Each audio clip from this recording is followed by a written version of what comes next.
Et Pierre, est-ce que vous êtes au courant, vous, de la pénurie de bois qu'on a évoquée aussi tout à l'heure avec mon invité? J'ai écouté un petit peu tout. Mm. Voilà. Dites-moi exactement. Parce que... On parlait qu'il n'y a plus de bois en ce moment, du coup. Est-ce que vous pensez, de votre côté, qu'il y a aussi beaucoup de demandes, que ce soit pour l'habitat ou pour l'ameublement, peut-être un peu trop de demandes? Pour les deux. Pour les deux. Ouais, non, mais c'est vrai. C'est-à-dire que là, on fait des maisons en bois et tout ça.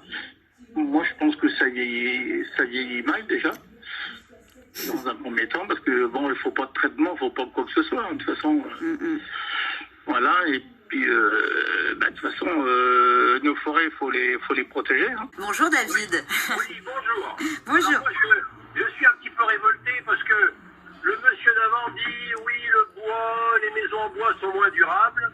Alors on peut quand même pas dire n'importe quoi. Hein. Il y a des maisons en bois qui sont largement plus durables que certaines autres maisons. D'accord. Ça ne fissure pas, c'est beaucoup plus isolant.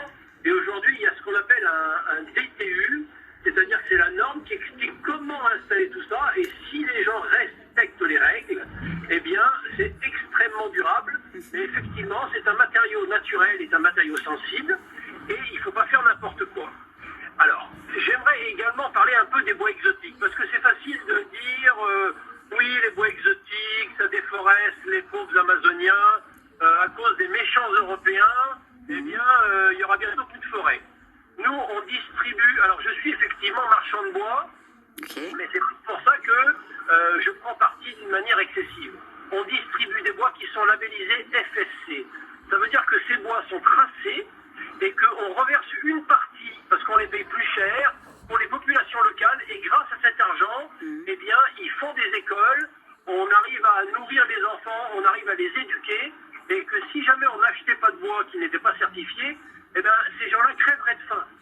Aujourd'hui, les populations locales, eh ben, qu'est-ce qu'il faut? Pour pouvoir manger, eh ben, il faut qu'il y ait des cultures, alors ils brûlent la forêt. Mais au lieu de brûler 1 hectare parce qu'ils ont besoin d'1 hectare, eh ben, ils brûlent 100 hectares parce qu'ils ne savent pas arrêter. Aujourd'hui, quand il y a une exploitation raisonnée de ces forêts-là, avec des bois qui sont certifiés et tracés, ça permet au contraire de développer l'économie locale.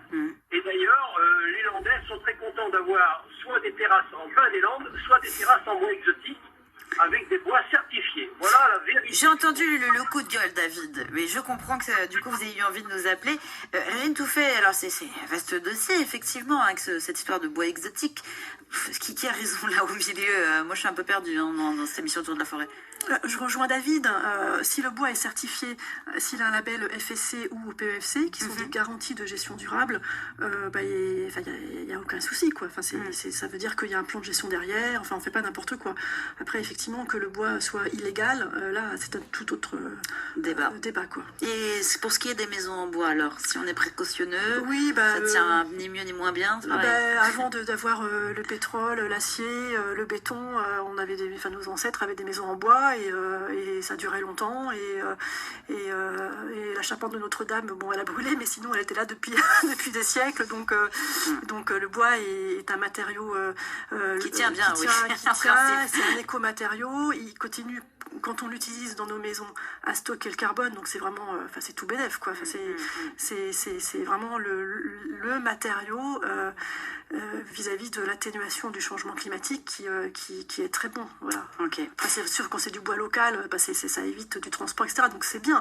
Oui, mais bien pour la planète aussi, voilà. Ouais, c'est sûr. David, merci, le coup de gueule est passé, on a remis les choses en place. Avec plaisir, et continuez vos émissions, c'est très bien. Merci beaucoup David, très bonne journée à vous, à bientôt. Au revoir David. Et